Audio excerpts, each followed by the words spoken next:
felt like a gritty performance to bounce back and get a win on a tough Monday night. But I'm hopeful that Monday was a valuable lesson. Though painful, hopefully it brings a lot of value. And I thought our guys did a great job. I thought we got better in practice, but it was sluggish just because of the mental part. And you need to get this game to get it out your system and move forward. Really happy for Jordan and how he played, because he puts the time in. I think the biggest thing with Jordan, believing in Jordan, understanding 7-3, his presence, his physicality, and just the confidence. And I thought Kobe played a great floor game, distributing, attacking the rim, making plays, defending, and an exceptional defensive job with team, but mainly Dejuan and Amari, just embracing the challenge when Hankerson, because he's an elite level scorer, shoots it, pull-ups off the break. In transition, you go into those ball screens, he'll make you pay. But I thought our guys did a great job of really getting in his legs, because I thought he had 2 or 3 open looks, but didn't get him to go late. So good team win. Cuonzo, it felt last year like you ran a lot more pick and roll. Kind of what's been your philosophy on offense with the personnel you have this year? Really want guys to space out and play, because I think we have some pretty good guys off the dribble. But what happens is I have to help them in practice, because I think we're holding the ball a little too much. I think, nothing wrong to be anxious to score the ball, but the ball has to move. I think we're best when the ball is moving, being aggressive, getting downhill. But when guys hold the ball, and the difference last year, you had an elite level screener and diver in Jeremiah Tillman. He hit and he dives at the rim. He brings 2 guys with him, so we don't have it at that level yet. Jordan's a big frame, but he doesn't dive at that level. His presence a little different, posting up. Ronnie's a guy that can move at that position. Kobe's a guy that can come off ball screens and set them. But we just have to be better at passing, cutting and moving, then sprinting to a ball screen. But Jordan's not a guy that's going to be setting ball screens all over the floor, because you want to keep him out of foul trouble. Coming into this game, you've talked about playing Jordan situationally. Was this a matchup coming in that you thought you could get something out of him? Well, again, there's comfort when there's a traditional big. Like he and Yaya, they can play at games like that. When you play teams that have centers that pick and pop, then and I say it to our staff all the time, and I'm hoping one of them hit me across the head and make me do it. But we have to play a zone, because it puts those big guys in tough situations, and it's unfortunate. And I have to be better as a coach, because you can have a 7'3" guy, 300 pounds, sitting on the bench. Play a zone, give him a chance to play, because he has a physical presence. Same way with Yaya, but it's extremely hard to defend perimeter guys, big guys that can shoot threes, and you chase them around. That's not good. Obviously, every win is important, but how important was it to get this win specifically tonight after what happened on Monday night? Well, again, Monday was a tough loss because I'm a competitor first, but I've coached at all levels, and I respect all levels. So I never want to take away from any team that won a ball game. They won the ball game. They won the game handily. So I think it brought a level of humility to our team, and not that they walked out arrogant or cocky. So I don't want to say that at all. But the thing I've said since June, in November the ball will tip.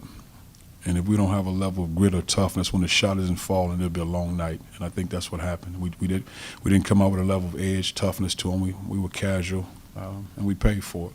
And again, painful, hard to sleep, but hopefully we learn from it. Cuonzo, I think that Jordan only played like 20 minutes last year sit behind Jeremiah. What do you think he learned from that experience of just sit behind a guy who you obviously played a lot and kind of using it? Well, truthfully, I'm not sure if he learned a lot playing behind Jeremiah, and I say that respectfully, because I'm not sure if he believed in who he is, right now. I think it was okay that Jeremiah play all those minutes, because he's a talented player, but Jeremiah was probably one of his biggest cheerleaders too. I wanted to see him do well. But again, I think it's just Jordan understanding that I can be just as good as any big guy. But you have to believe that. You have to put a tremendous amount of hours into it, exhausting hours. You got to get consumed with it, and I think he's probably 75% there.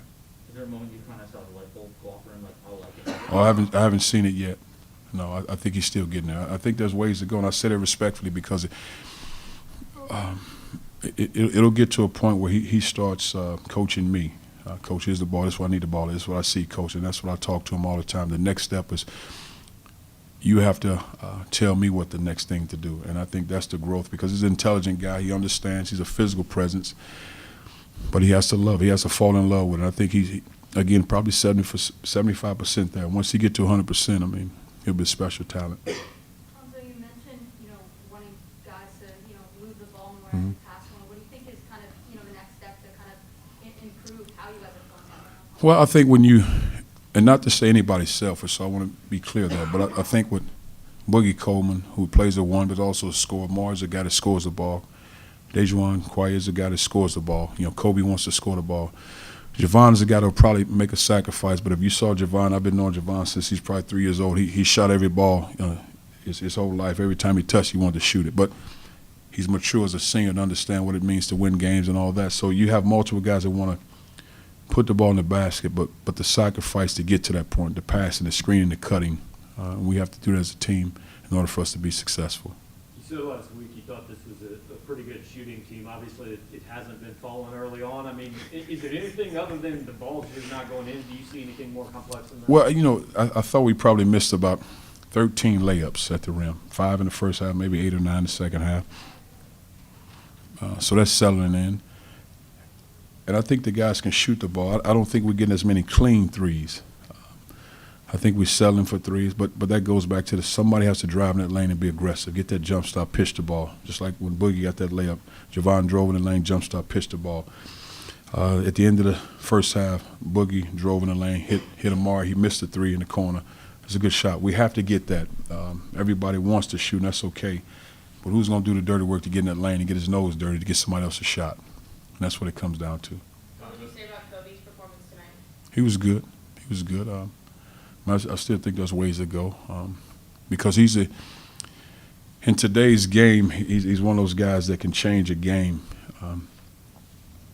Very unselfish. Probably need him to be a little more selfish in attacking the rim.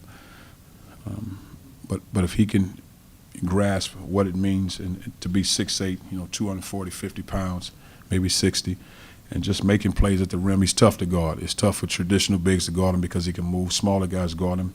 He never wanted to post up when he first got here.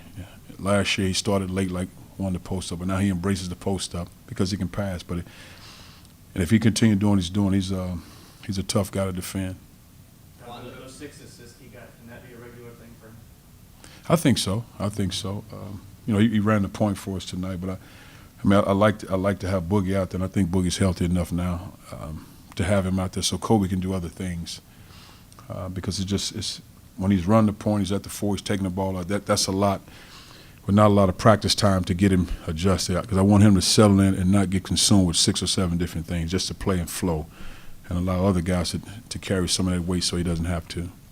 Cuonzo, how do you and your guys use this win as momentum as y'all head to Jacksonville to take on SMU? Oh man, it's just you're just trying to get better, and I'm not one of those guys that sit and say we're young and all that, but you're a new team. There's so many new guys, and really guys that have the ability to score the ball, but not a lot of defensive grit, that mindset. So they're growing into that. So this is a great step, but it's just one game at a time. SMU is a very talented team. They have experienced guards.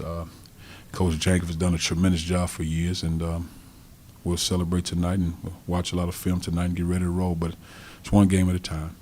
Yeah, Coach. You mentioned that on Monday you felt like your team lacked a little bit of grit to it. Do you feel like even though the shots weren't falling tonight, that they had that grit on defense? I saw a lot of guys dive on the floor and get rebounds. It's the same stuff what my mom used to tell me. She would say, that stove is hot, but I'd still touch it. And I'd tell those guys that the shot and falling, you have to defend, rebound, and play hard. So you had to learn the hard way. And it was a painful lesson, but again, hopefully we learn from it. Cuonzo, we saw Kevin Frazier across the way from calling games and a former player. What is it like seeing a former player get involved with the game outside of college basketball? Oh, it's great. Kevin is family. I love him, and I'm happy for him. But not surprised, to be totally honest with you, because he's an intelligent guy. He's very successful, and he's one of those guys. He can write his own ticket, whatever that is. So not surprised.